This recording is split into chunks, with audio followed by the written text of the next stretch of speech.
Welcome to another exciting input on the Cambridge exams for young learners. In this input, we are looking at movers, and movers is one step up from starters and one below flyers. If you're not completely sure where your children or your students fit within that, well then go back to Unit 10 and look at the options we've got there for placement testing.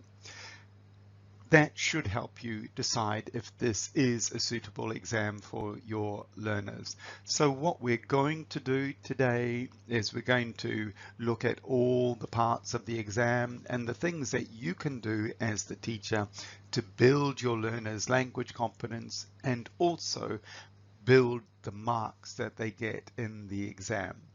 Separately, we will be providing you with resources that will give you additional help for your process as a teacher and additional help for your learners. So I really hope you enjoy this and see you at the end of the training.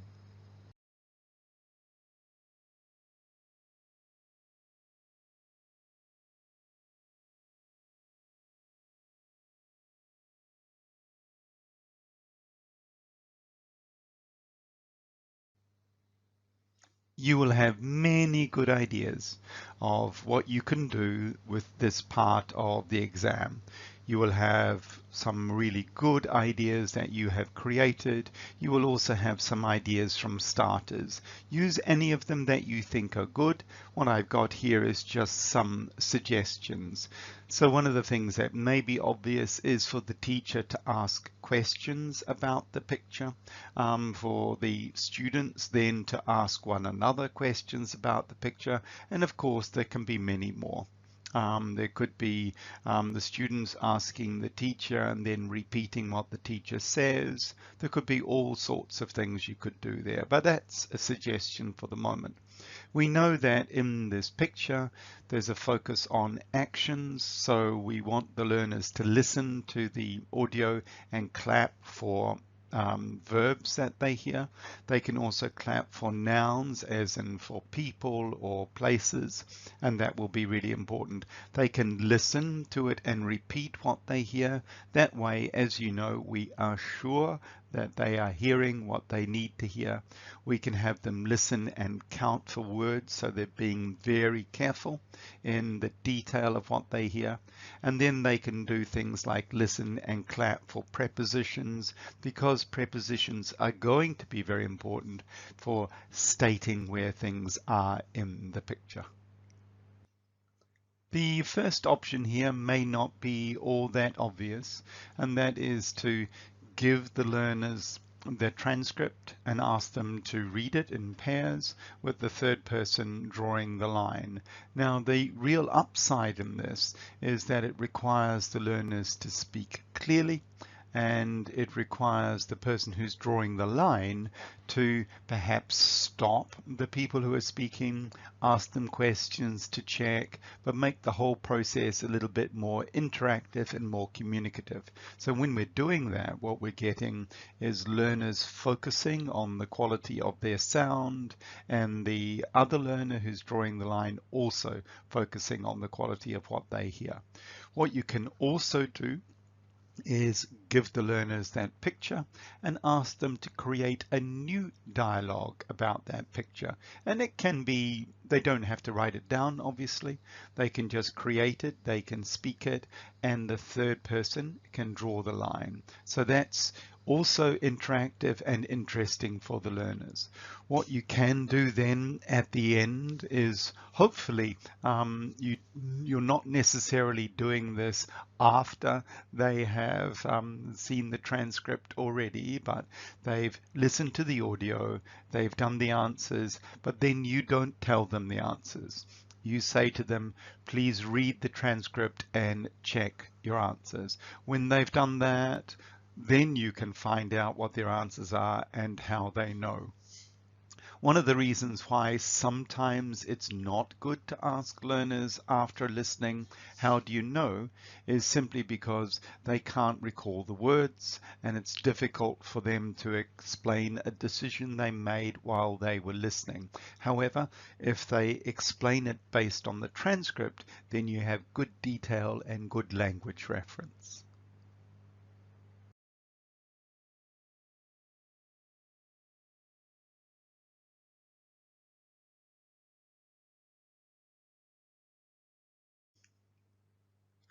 Clearly, there's a reason why there are pictures throughout the exam, and it's not just to make it visually interesting. Those pictures are there to help the learners in the exam. So as the teacher, you try to get them to think about the information in the pictures, and as in previous suggestions, you ask them questions about the pictures, detailed questions about the pictures, and then let them ask one another. You can, of course, let them ask you, so you provide that model of a response. When you've done that, you can get the learners to look at the pictures, look at the language, and try to guess the answers. Just guess. And then you ask them, why do you think that? So you're getting some indication of what their thought process is, and then perhaps you can help them with that. Is it unreasonable, the idea that they're thinking of, or is it reasonable based on the evidence in the text? Then, of course, you go to the standard tasks, which are listen and repeat. You could, of course, do listen and word count. Of course, you want to have variety in these. You don't want to be doing the same thing all the time. Another interesting variation on this is you can get the learners to choose which of the questions their partner is going to answer. So they could all listen to the same audio, but different people could have different questions to answer. At the end, they could explain to one another why they chose the answer, and perhaps they can do that with the help of the transcript. We can take this to a higher level depending on how comfortable your learners feel with writing. But what you can do is let them listen to the audio in order to write questions for their partner or partners to answer. So they can listen and try to make questions. Obviously, you will check the question form and check the question meaning with them before they work with a partner. But it's good to remember that if learners feel comfortable with the question and they're paying attention to how the question is written, then they've got much closer attention to the question in the exam. So a very, very good thing to do. Next thing, which you're very familiar with, is the listen and finger follow. So they listen to the audio, follow the audio at the same speed as it is spoken, pause when it pauses, go fast when it goes fast, and so on. So they're building very good connection between what they see and what they hear. And of course, the speed that goes with it. The next thing you can do is go to one of those techniques from the VQL, which is for the learners to say to one another about the questions, what's another way to say that? Yeah, that way you're getting them to process the question before they do the listening.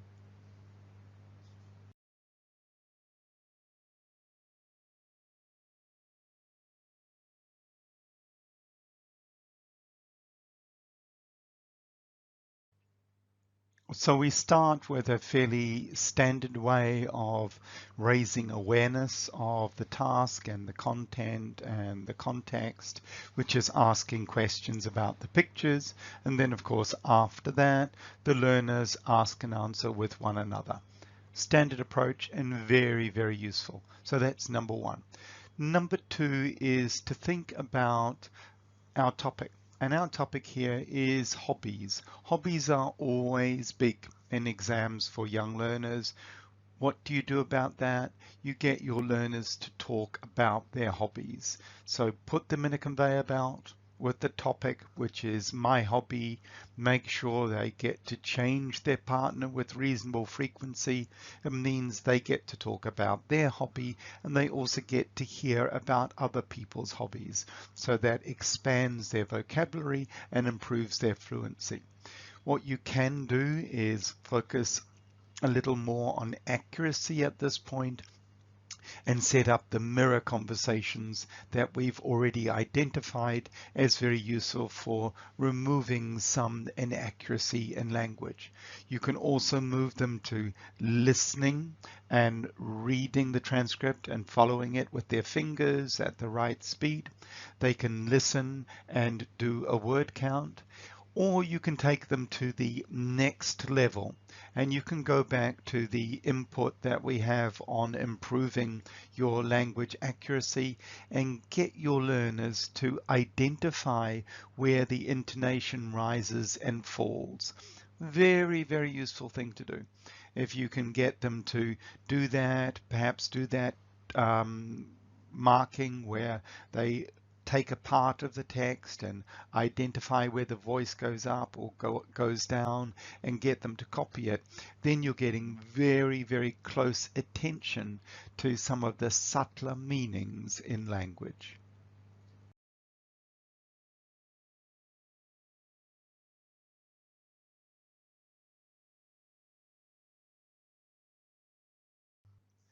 You will notice here that we're not asking questions or detailed questions, but we are asking very detailed questions. Because in this part, obviously, there's a lot of attention to the detail in the pictures, like, for example, what a person is wearing. So the teacher asks the learners very detailed questions, and then they work with one another and do the same. So that's a really good way of getting close focus on the content in the pictures. A nice, simple, open task you can give is for the learners to listen to the audio and then at the end tell their partners what they heard in their own words. Yeah, that's it. No questions to answer. Just listen and tell your partner what you heard in your own words.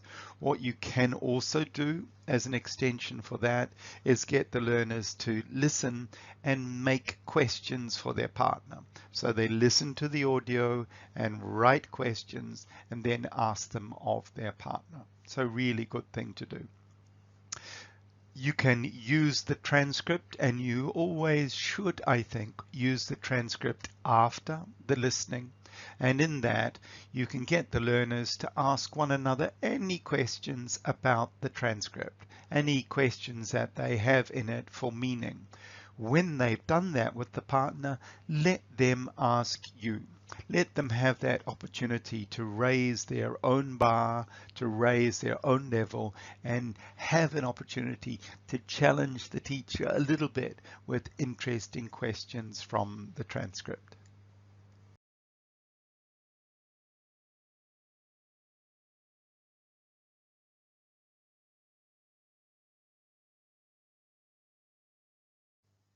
Okay, so in this section, obviously, we've got a picture. There are no colors in the picture except one, and the teacher will want to ask questions about that picture because identifying things in the picture is very important. So the teacher will ask questions, and then of course the learners will ask one another questions about the picture, particularly what is this, what is that, and so on. When they've done that, then you want them to move on to writing the words for the things that they see in the picture.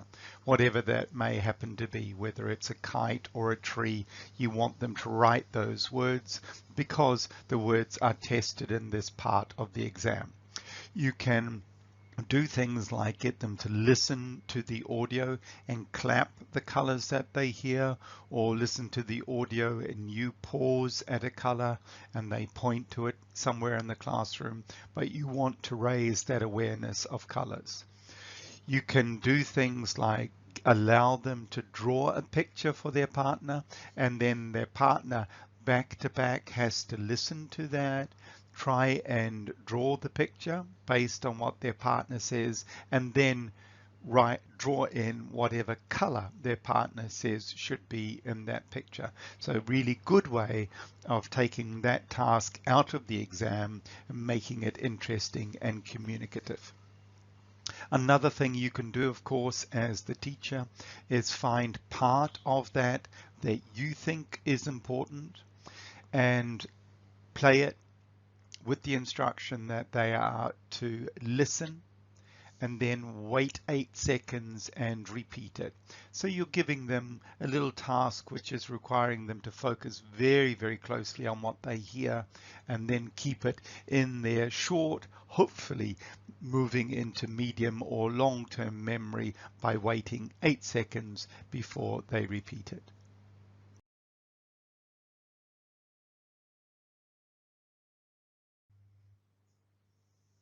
Just a little reminder that in this part of the test, we're looking at developing reading and writing skills.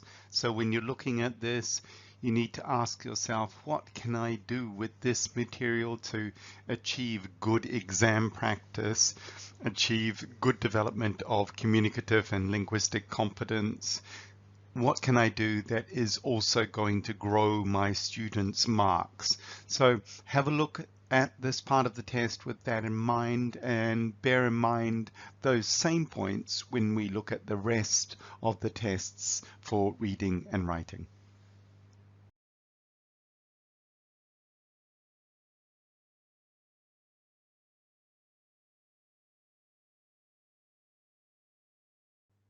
A nice change here is to remove the pictures so the learners can only see the statements.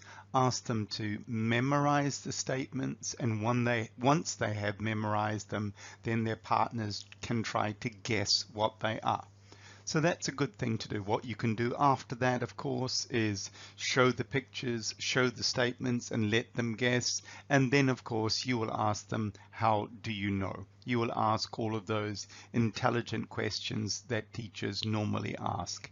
What you can also do is give the learners the statements and allow them to change parts of the statements so the answer is meaningful but different. And then they can give that to their partner, who can try and guess what it should be. You can turn it right round and just have the pictures in which the learners describe the pictures, and then the partner tries to figure out what that is about.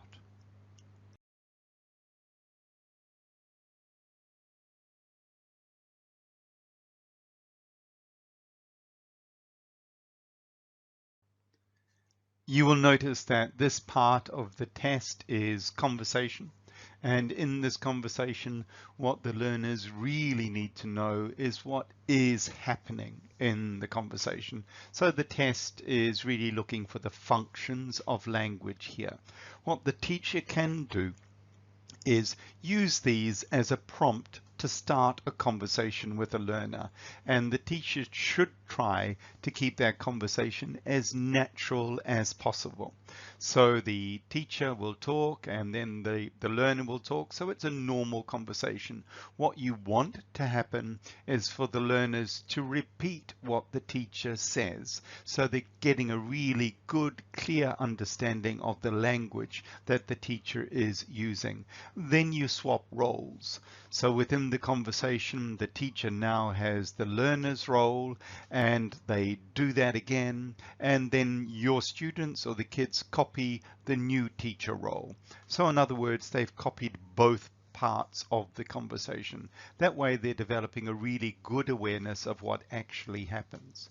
What you can do then is you can look at the questions or the prompts in this part of the exam and drill them. Yeah, do substitution drills on question forms and answer forms. The next thing that you want to do is build really good awareness of the context, because the context is what determines the functions of the language. If you let your learners become aware of the functions, then they're going to think more carefully before they choose an answer. So you'll ask all the traditional WH questions like who is talking, when are they talking, what are they talking about, and so on and so on. So questions like that, so you build awareness of the context before they make their choices on the answer.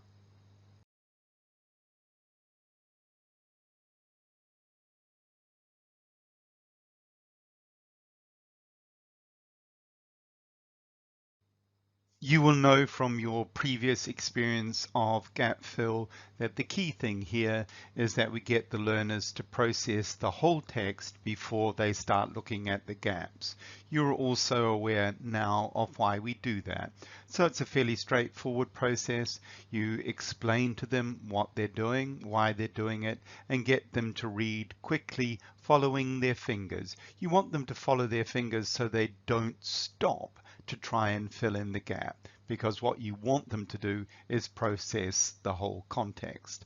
After that, of course, you let them go through it again and make their decisions on the gaps, so what the answers are, and then of course you ask them the really important question, how do you know? After they've done that practice in which they've tried to work out answers with no prompts, then you give them the prompts and let them choose. They can discuss it with one another, of course, and then the key part after that will be, how do you know? You want to hear what their thought process is, but also you let them ask you so that you can model the thought process for them. You also want to ask them about spelling, so how many letters, or use those spelling questions we have identified, so they're focusing on accurate spelling, which is tested in this part of the exam. Once you've done that, make sure they know the strategy. I know we've mentioned that before, but make sure that they're aware of the fact that there's real benefit in reading the whole text first, letting their minds have an opportunity to fill those gaps in, thinking about them, and then looking at the options.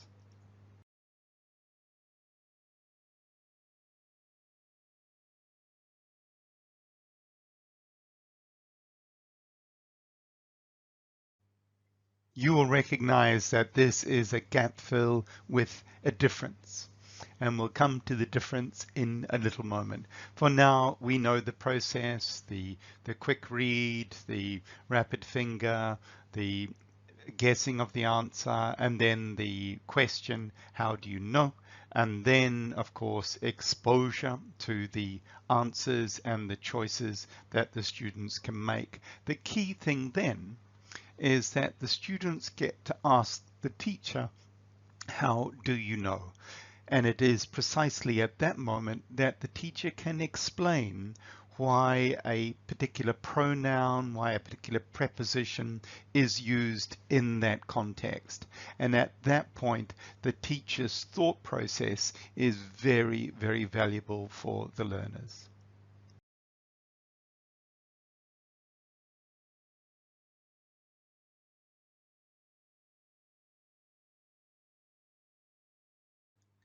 Clearly, context is very important with this part of the exam, and the teacher will ask lots and lots of WH questions about the pictures and about the text. Once the teacher's done that, well, then he will or she will transfer that to the learners, who will do that with one another. Then the teacher and the learners can look at different parts of the text or different parts of the questions and answer the question, what's another way to say that? Yeah, or how do you say that in another way? So we get more processing of the vocab and the meaning in the questions. After that's been done, the learners can write their answers and of course then ask and answer with one another, how do you know that? Or why do you say that? Finally, the learners should ask the teacher, how do you know? And then once again, the teacher models the thought process to enable the learners to think in a similar way when it comes to answering similar questions in the exam.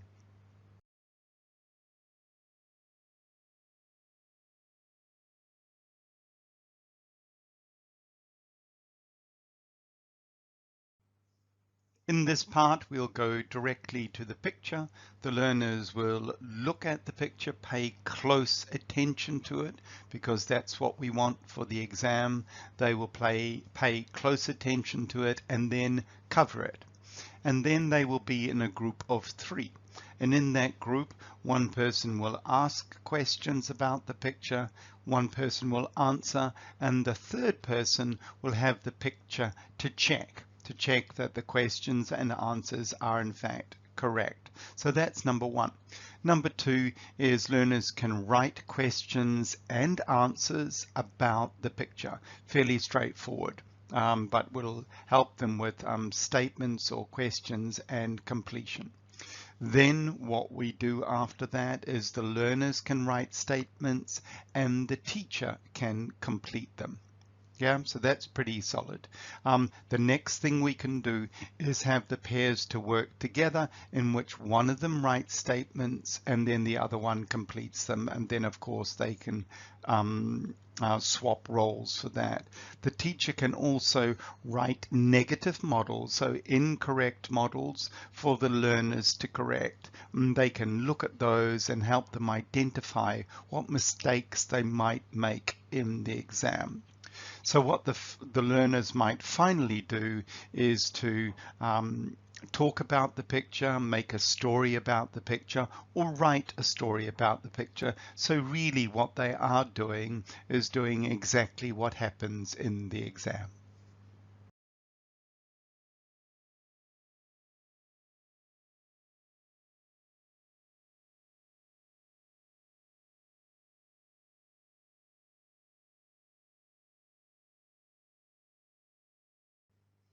The opportunity here for the teacher to do modeling is a very important one.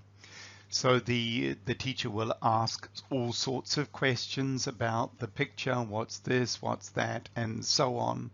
And hopefully the meaning is clear, and then the learners will reply. So that's good. So we've given attention to the picture and we've got some idea of what is in the picture. Then of course we could get the learners to do that with one another.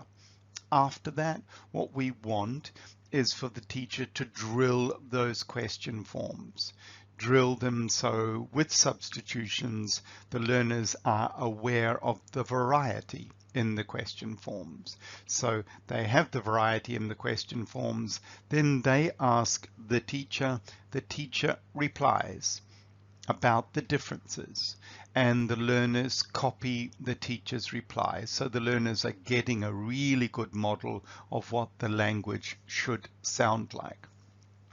After they've done that, they should feel fairly competent in terms of language use, and then they can use the questions from the substitution drilling and the answers from the modeling to practice with one another.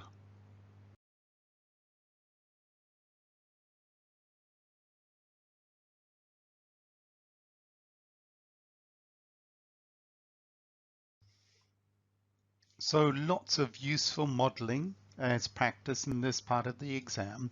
So in the first part, we'll get the teacher to model the examiner with a learner, and then the rest of the class copying what the teacher does, just introducing the story. Yeah, and then we'll swap it around with a learner being the examiner and then the teacher being the candidate and the students copying what the teacher says. So there's some very useful modeling there.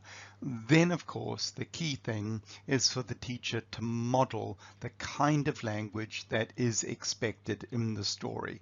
So the teacher tells the story and makes careful effort to ensure that he includes or she includes some of the target language that's looked for. So we're looking for language that describes feelings, we're looking for present simple, present continuous, we're looking for can, can't, must, and of course a number of other things. But the teacher will model that. As the teacher models it, then the students copy. So all good. We've got the teacher producing really nice language, the learners listening to it enough to be able to repeat it. And once they've done that, Once they've done that, then we set up the mirror English group. And in the mirror English group, you can get one kid as the examiner, the other one as the candidate, and of course another kid as copying the examiner and another one copying the candidate, and together they check the quality of the language and the quality of the story.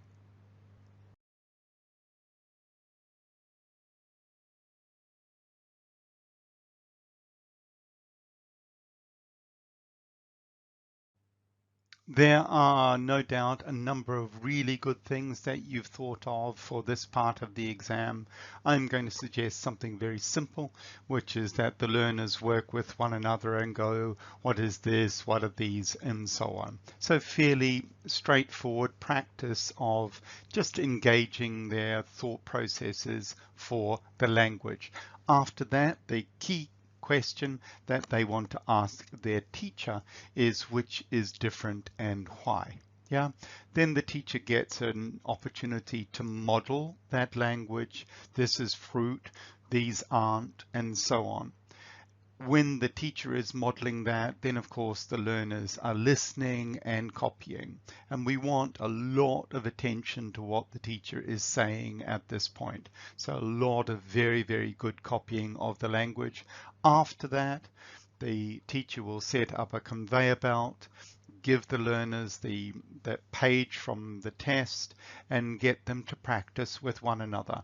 The teacher, of course, will walk up and down the middle, checking on the quality of the language and the focus on the task, and of course make sure that the partners change with sufficient regularity to get lots of fluency and lots of accuracy for this part of the exam.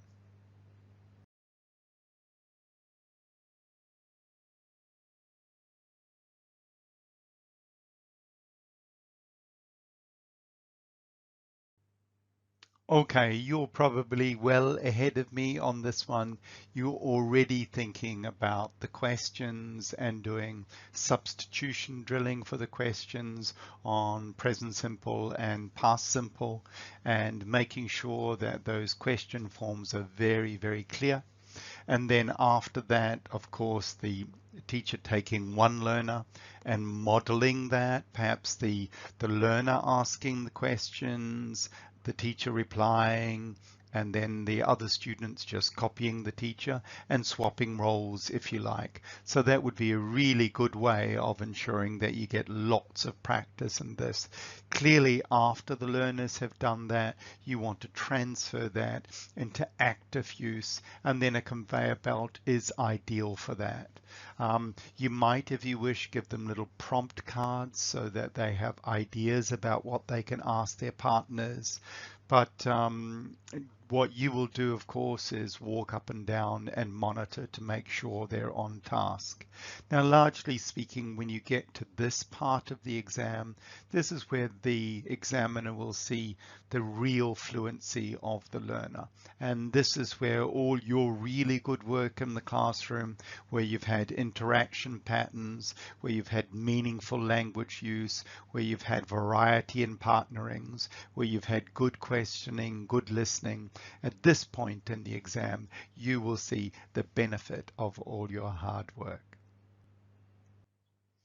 When you see this list of structures and grammar, and of course a little bit later on the vocabulary list, you will be aware that this is your checklist, if you like. So you will go through this and just make sure that your learners have covered all of this in preparation for the exam. You will of course do final polishing, if you like, before the exam, and in that you will probably be doing things like substitution drilling. You know, substituting nouns, verbs, objects, time words, and so on. Doing that in questions and answers, making sure that your learners have got some good practice in that. And then, of course, after that, setting up the conveyor belts where they get the opportunity to either drill one another or do tasks that practice that target language. But yeah, very, very good lists for you to be aware of, to check against. And perhaps enable your learners to be more aware of what it is they're going to be tested on in the exam.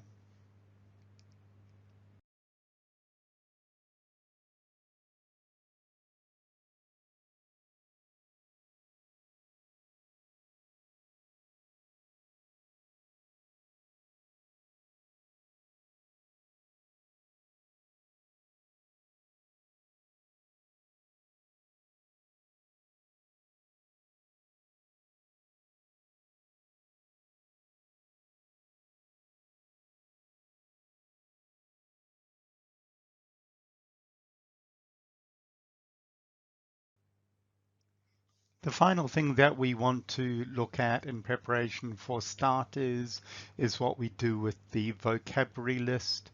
And of course, there are lots of ways you can review vocabulary.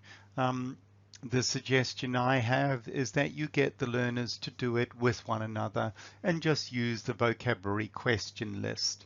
If you feel that this one is not challenging enough for your learners, well then use the higher level one that is available for you in the other inputs. But largely what you do with this is you give your learners the vocabulary list and then let them ask and answer questions about it. The interesting thing about this is, of course, that they can choose which ones they want to work on. They can challenge one another. They can improve one another in a very interactive and positive way. So that means that they're developing not only their awareness of vocabulary, but also their fluency around using it. You, of course, being the wonderful teacher that you are, you will be monitoring what they're doing and making sure the conclusions that they reach are reasonably correct. So that's it for today for the talk on starters. I sincerely hope that you've enjoyed it, and I really hope that if you have learners who are doing this exam, that they do very well indeed.